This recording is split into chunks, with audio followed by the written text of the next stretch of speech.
Shalom, excellent enfant de Dieu, soyez encore les bienvenus dans cette nouvelle série d'enseignements où nous allons parler de la prière comme le titre l'indique.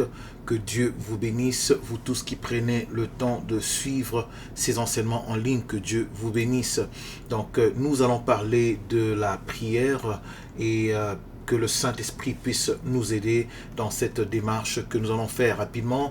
Nous allons essayer de définir la prière, expliquer comment la prière est exaucée dans la vie des enfants de Dieu. Nous allons parler évidemment du rôle de la prière. Nous allons aussi parler de différents niveaux de la prière parce que chaque prière a différents niveaux. Nous allons aussi identifier différents types ou différentes sortes de la prière. Alors, nous sommes dans les évangiles, les disciples du Seigneur Jésus-Christ qui s'approchent du Maître pour lui demander « Seigneur, apprends-nous à prier ». Les disciples avaient vu le Seigneur Jésus-Christ faire beaucoup de choses, mais les disciples n'ont pas forcément demandé de voir ce que... ils n'ont pas demandé de faire des miracles, ils n'ont pas demandé autre chose, mais la chose que les disciples ont demandé, ils ont demandé au Seigneur Jésus-Christ de leur montrer comment prier, parce qu'en fait ils avaient compris que la prière était le soubassement de toute la force qui était derrière le Seigneur Jésus-Christ. Donc nous allons parler de la prière. Le verset qui nous intéresse ici, c'est dans les évangiles de Matthieu, le chapitre 7, le verset 7 au verset 8, pendant que vous prenez vos Bibles et un cahier de notes, un stylo si vous pouvez, pour prendre note. Matthieu le chapitre 7, le verset 8, Matthieu le chapitre 7, le verset 7 à 8, la parole de Dieu nous dit: demandez et l'on vous donnera, cherchez et vous trouverez, frappez et l'on vous ouvrira. Car quiconque demande reçoit, celui qui cherche trouve, et l'on ouvre à celui qui frappe. Évidemment, bien-aimés, c'est un verset qui nous parle de la prière pour nous montrer différents niveaux de la prière. Évidemment, la prière, on peut la définir, bien-aimés, comme étant la capacité de communiquer avec Dieu. Et cette prière, quand on communique avec Dieu, elle prend différentes formes. Mais fondamentalement, on peut dire que la prière, c'est communiquer ou parler avec Dieu. Et une autre partie importante de la prière que beaucoup de gens négligent, la prière, c'est aussi la capacité de recevoir de la part de Dieu. Donc la communication qui doit être bidirectionnelle, donc du croyant ou du disciple vers le Seigneur Jésus-Christ et du Seigneur Jésus-Christ vers le croyant. Donc que Dieu puisse nous faire grâce, que nous puissions évidemment n'est pas négliger cette deuxième partie de la prière qui est le fait de recevoir et d'entendre de la part du Seigneur. Évidemment, nous avons dit que la prière, bien aimé, c'est appeler, faire appel à Dieu, invoquer le Seigneur. On voit dans la parole de Dieu des gens qui ont crié. La prière, ils ont exprimé leur forme de prière en termes d'invocation à Dieu. Ils ont invoqué, ils ont prier en criant vers le Seigneur pour demander de l'aide. La prière peut aussi être vue comme une manière de s'approcher à Dieu, donc s'approcher de Dieu pour partager ou exprimer l'expression de son cœur. La prière, ça peut être aussi, bien aimé, une manière de lever les yeux, regarder en haut, dire à Dieu que nous ne dépendons que de toi, sans toi nous ne pouvons rien faire. La prière peut être aussi une manière d'élever son âme à Dieu. Dieu, je lève mon âme vers toi, élever son cœur, rependre son cœur, rependre les larmes. Ça peut être un cri au ciel, implorer le Seigneur, chercher Dieu de toutes les manières, bien-aimé. Ça peut aussi être des supplications. Comme j'ai dit, la prière, ce n'est pas seulement parler à Dieu, mais elle implique aussi la capacité du croyant ou du disciple d'écouter ce que Dieu dit. Pourquoi? Parce que c'est une communication. Évidemment, on voit que la parole de Dieu nous montre des gens qui ont prié debout, des gens qui ont prié en étant prosternés, ils ont prié en étant à genoux, ils étaient couchés sur leur face, ils ont étendu la main vers le ciel, ils ont levé les mains, ils ont prié de différentes manière. Évidemment, quand nous prions, bien-aimés, nous nous attendons à être exaucés de la part de notre Dieu. Et la Bible nous montre qu'il y a des gens qui ont pu être exaucés directement, immédiatement, après avoir prié. On le voit par exemple dans Ésaïe le chapitre 65, Ésaïe 65, le verset 24, la parole de Dieu nous dit dans Ésaïe 65, le verset 24, la parole de Dieu nous dit, avant qu'ils m'invoquent, je répondrai, avant qu'ils aient cessé de parler, j'exaucerai. La prière peut être aussi exaucée de façon différée. Donc, c'est-à-dire qu'on prie aujourd'hui, mais on reçoit le résultat demain ou après-demain.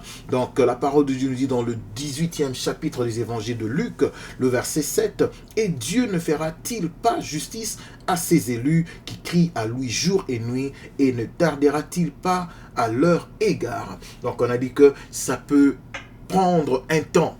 Selon Dieu, dans sa souveraineté, dans son omniscience, il peut décider de répondre aujourd'hui, demain, dans une semaine, ou dans un mois, ou dans une année. Évidemment, le Seigneur, il peut choisir de répondre aussi différemment selon le besoin. C'est lui qui juge l'intensité, en fait, du besoin ou l'urgence de la prière que nous élevons. Nous voyons, par exemple, Paul qui écrivait aux chrétiens de Corinthiens, dans la deuxième lettre de Corinthiens, le chapitre 12, le verset 8 au verset 9, la parole de Dieu nous dit, « 3 fois j'ai prié le Seigneur de l'éloigner de moi, et il m'a dit, ma grâce te suffit, car ma puissance s'accomplit dans la faiblesse.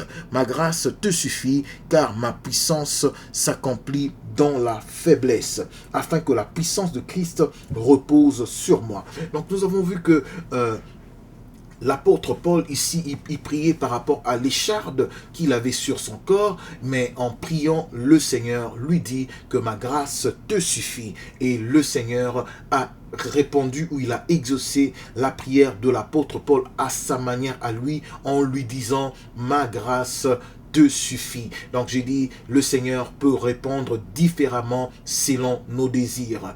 Il peut aussi répondre au-delà de nos attentes. J'aime bien ce verset de Jérémie, le chapitre 33, un verset que les disciples de Dieu répètent assez souvent. Dans Jérémie, le chapitre 33, le verset 3, la parole de Dieu nous dit: invoque-moi et je te répondrai, je t'annoncerai des grandes choses, des choses cachées que tu ne connais pas. Invoque-moi, je te répondrai et je t'annoncerai des grandes choses. Donc nous prions pour que le Seigneur puisse faire des choses pour nous, mais lui, il nous répond en nous donnant même des plus grandes révélations de ce que nous ne serions même pas attendus. En fait, il dit des grandes choses, des choses qui sont cachées, donc des choses que nous n'aurons même pas imaginées, mais des choses que le Seigneur révèle, des choses que tu ne connais pas. Donc ça, c'est le Seigneur qui le dit. Que le Seigneur puisse nous aider pendant que nous vaquons dans la prière. La prière est très importante, bien-aimés. Et pendant que nous prions, nous voulons aussi savoir que le Seigneur Jésus-Christ est notre modèle dans la prière. Le Seigneur Jésus-Christ a fait de la prière sa priorité, la priorité de sa vie. Évidemment, la prière était en fait le soubassement ou le socle de la puissance de Jésus-Christ. On a vu que le Seigneur Jésus-Christ priait à tout moment, la journée, la nuit. Il priait pendant le repas, il priait avant de faire ses affaires, il priait avant de faire le choix des disciples, il priait, bien-aimé, quand il devait enseigner les disciples. Donc la vie de prière accompagna tout le ministère du Seigneur Jésus-Christ. Que le Seigneur puisse nous faire grâce. Évidemment, on a dit qu'on allait aussi parler de différents niveaux de la prière. Dans le livre de Matthieu, le chapitre 7, le verset 7 à 8, le verset que nous avons donné au commencement, nous pouvons voir que la prière, bien-aimée, a différents niveaux. Et nous voyons ici que le premier niveau que la parole de Dieu nous présente ici dans Matthieu, il dit « Dès mon demandez et il vous sera demandé et il vous sera donné. Cherchez et vous trouverez. Frappez et l'on vous ouvrira. Car quiconque demande reçoit. Celui qui cherche trouve et l'on ouvre à celui qui frappe, bien-aimé. Donc, on peut conclure que demander est le premier niveau de la prière. Demander, c'est le premier niveau de la prière. Donc, c'est le fait simplement de présenter une pétition à l'Éternel et s'attendre à ce que l'Éternel puisse recevoir et répondre à notre prière, bien-aimé. Évidemment, pour recevoir, la condition est de demander.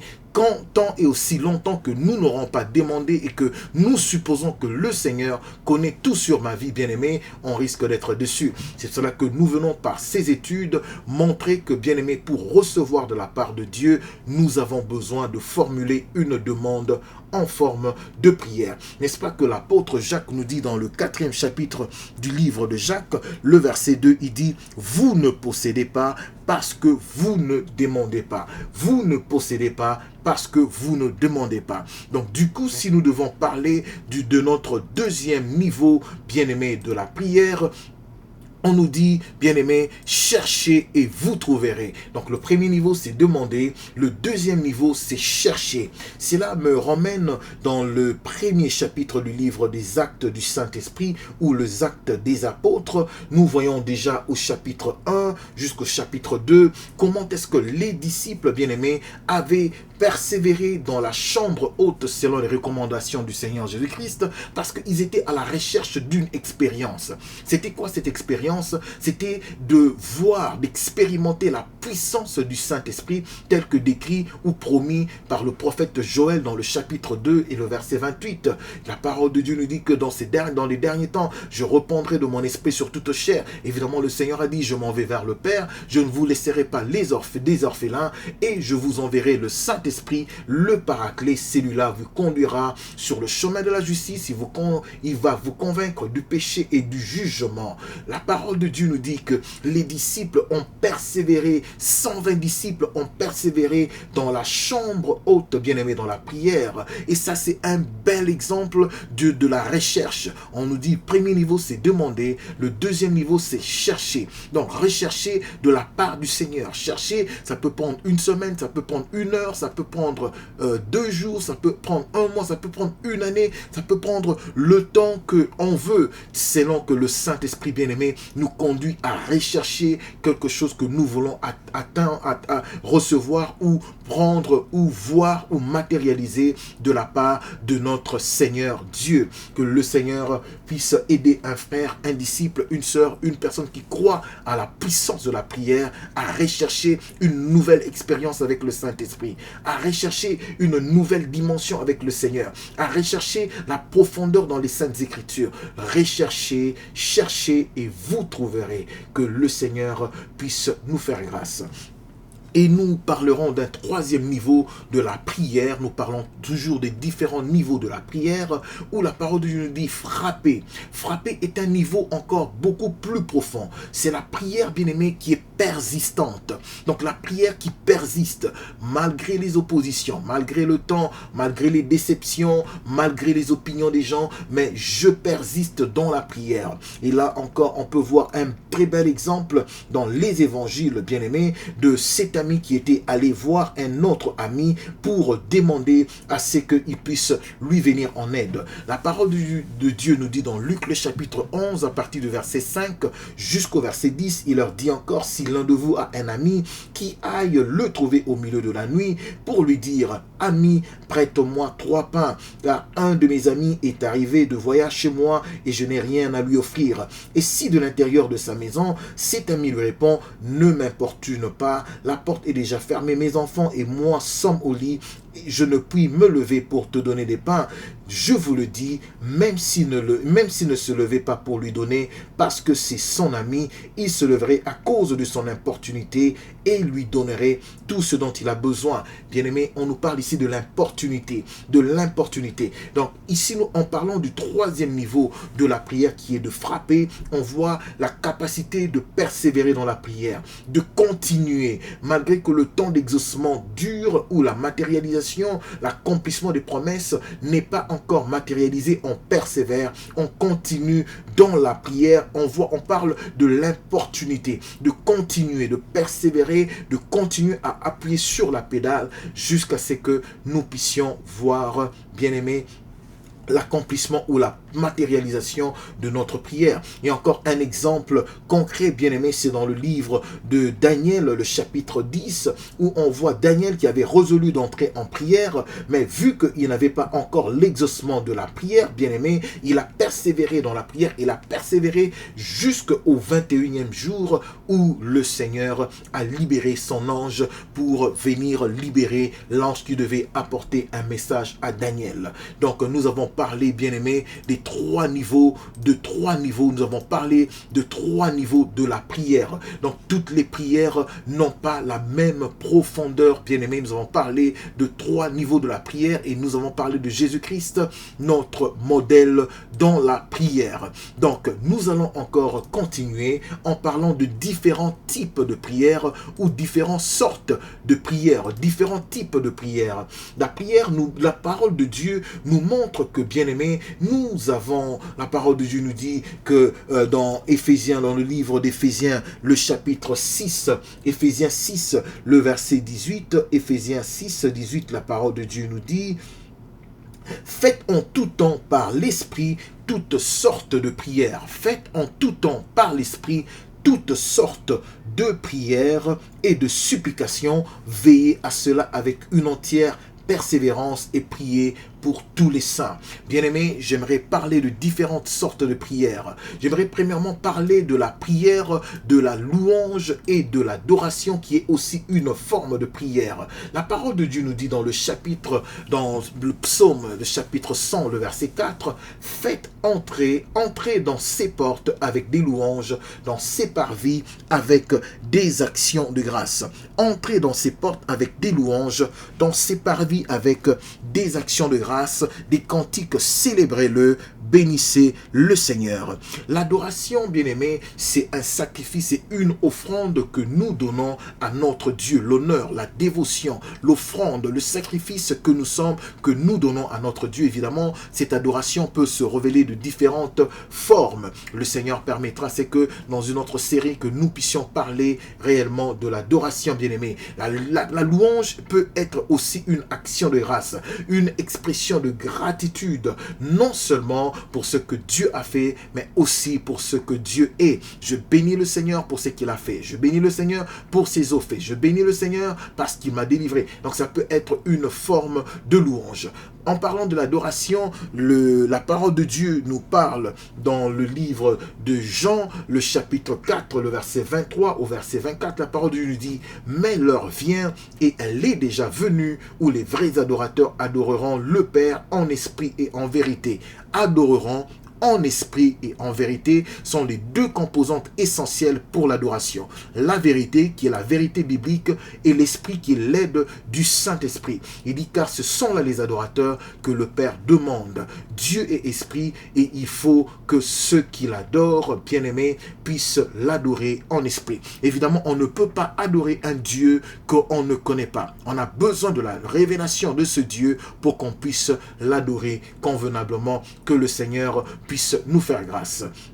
La louange, bien-aimé, peut se faire par des cantiques, ça peut être une louange audible, ça peut être un cri de joie qu'on pousse vers l'Éternel, ça peut se faire par des instruments de musique, ça peut se faire en levant les mains, en battant les mains, ça peut être en sautant pour dire à l'Éternel que nous le bénissons, que nous sommes reconnaissants, que nous sommes dans la joie d'être ses serviteurs, que nous sommes dans la joie, à la vue des choses que l'Éternel fait dans nos vies, dans la vie de notre Église. Nous pouvons battre les mains, nous pouvons nous lever, nous pouvons nous prosterner, nous pouvons danser. Tout cela fait partie de la louange, qui est aussi une forme de prière. On peut s'agenouiller, on peut se coucher, on peut vraiment en autant que cela est fait sous la conduite du Saint-Esprit, cela est aussi une forme de prière. Donc nous parlons toujours des types ou des sortes de prières. On a deuxième sorte de prière, c'est une prière de consécration. Donc en premier lieu, on a parlé de la louange, de l'adoration,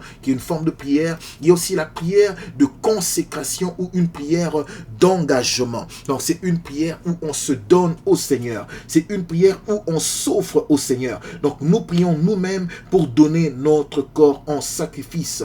J'aime bien ce que l'apôtre Paul dit dans le 12e chapitre du livre des Romains. Il dit: je vous exhorte donc, frères, par les compassions de Dieu, à offrir vos corps comme un sacrifice vivant, saint, agréable à Dieu, ce qui sera de votre part un culte raisonnable, à offrir nos corps, à offrir nos corps. Mais comment est-ce que nous offrons nos corps? C'est par un engagement, c'est par une prière d'engagement, une prière qu'on appelle prière de consécration. On peut faire une prière de consécration, bien aimé, à Dieu, à son œuvre, à ses desseins. On se consacre à vraiment à ce que Dieu nous appelle à faire.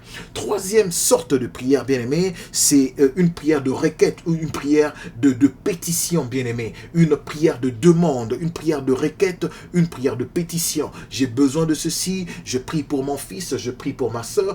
En fait, c'est une demande qu'on élève vers Dieu. Et dans cette sorte de prière, évidemment aussi, nous avons besoin que cette prière soit faite selon la volonté de Dieu. Parce que rappelez-vous que, bien aimé, Dieu ne nous donne pas toujours ce qu'on a besoin. Dieu ne nous donne pas toujours ce qu'on veut, mais Dieu nous donne, bien aimé, ce qu'il juge nécessaire pour nous. Dieu ne nous donne pas ou ne nous donnera pas toujours ce qu'on veut, mais Dieu nous donnera toujours ce qu'il juge nécessaire et important pour nous. C'est pour cela que c'est important de prier selon la volonté de Dieu et sous la conduite du Saint-Esprit. Évidemment que cette prière puisse être basée sur les Écritures. Les pétitions, bien aimés, peuvent être au niveau de demander, ça peut être au niveau de chercher, ça peut être au niveau des frapper, bien aimés. Les pétitions ou les requêtes, encore une fois de plus, bien aimés, ça peut être aussi, bien aimé, implorer Dieu ou appeler fortement à Dieu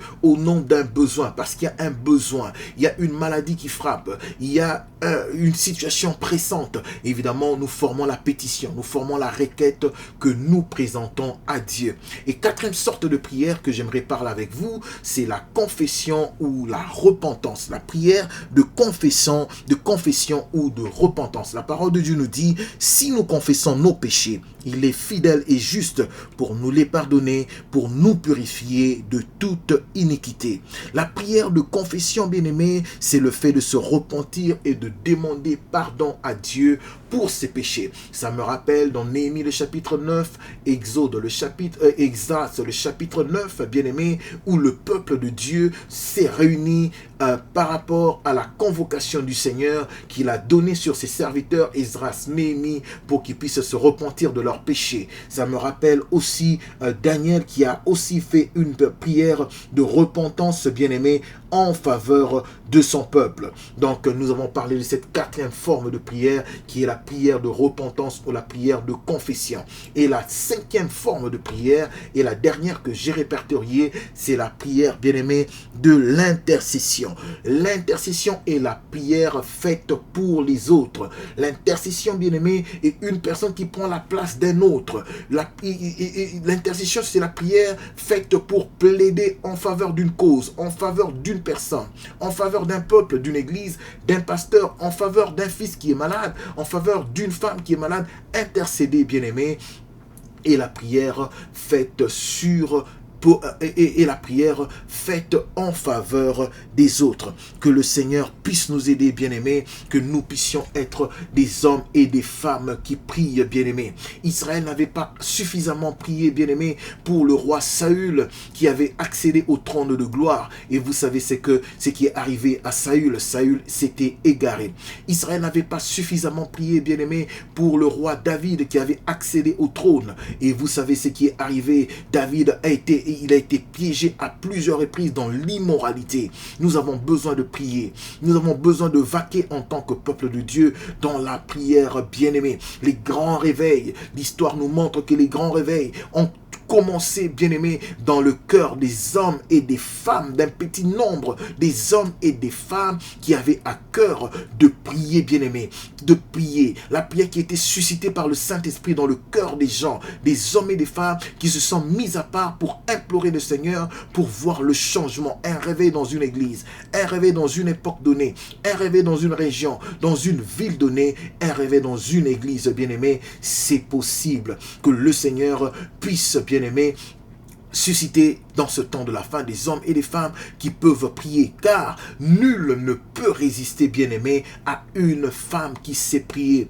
Rien ne peut résister à un homme qui sait prier, bien-aimé. Que le Seigneur puisse nous aider à remplir toutes les conditions qu'il faut pour élever des prières efficaces qui feront du mal à l'ennemi Satan, et des prières qui vont continuer, qui vont contribuer à avancer, bien-aimé, qui vont contribuer à l'avancement du royaume de Dieu. Aucune quantité de prière, bien-aimé, aujourd'hui ne peut nous empêcher ou nous soustraire du besoin de prier demain. On n'aura jamais assez prié. On n'aura jamais assez parlé à Dieu.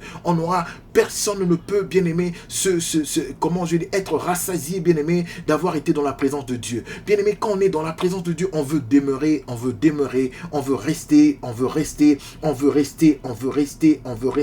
encore une fois de plus dans la présence de Dieu. Que Dieu puisse nous faire grâce, que nous puissions réellement vaquer dans la prière pour la gloire du Seigneur. Quand une femme priera, sa famille changera. Quand une femme priera, son couple changera. Quand un homme, une femme priera, sa famille changera. La destinée d'une église peut changer par la puissance de la prière. La destinée de tout un peuple peut changer par la puissance de la prière. Bien-aimé, les choses peuvent changer dans la prière. Que Dieu puisse nous faire grâce, que nous puissions réellement être de ceux et de celles-là qui prient. Que l'Éternel puisse nous faire grâce, bien-aimés. Combien de choses que l'Éternel aurait pu faire sur cette terre des hommes, que Dieu aurait le désir d'accomplir, bien-aimés, mais que Dieu n'a pas pu accomplir parce que les hommes n'ont pas prié, parce que les gens n'ont pas prié. Que Dieu puisse nous faire grâce, que le prédicateur puisse prier, que l'enseignant puisse préparer ses enseignements dans la prière, que le prédicateur, l'évangéliste puisse préparer ses actions évangéliques dans la prière, que l'intercesseur puisse vaquer dans la prière, que le pasteur puisse affermir son ministère pastoral dans la prière, bien-aimé, que Dieu puisse susciter dans nos familles des pères qui prient, des pères sacrificateurs, des mamans sacrificatrices qui prient, car nous sommes un royaume, bien-aimé, de sacrificateurs et de sacrificatrices. Que Dieu puisse nous faire grâce dans la nouvelle alliance, que nous puissions vaquer dans la prière, bien-aimé. Le manque de la prière n'est pas un accident.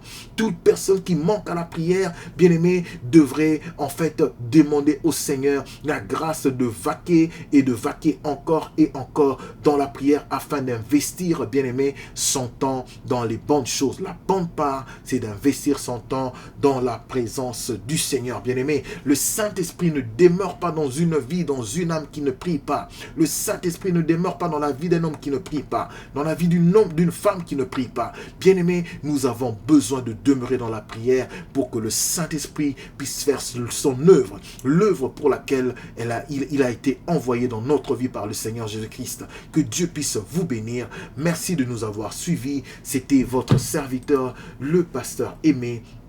Et à la prochaine édition, que Dieu vous bénisse abondamment. Merci.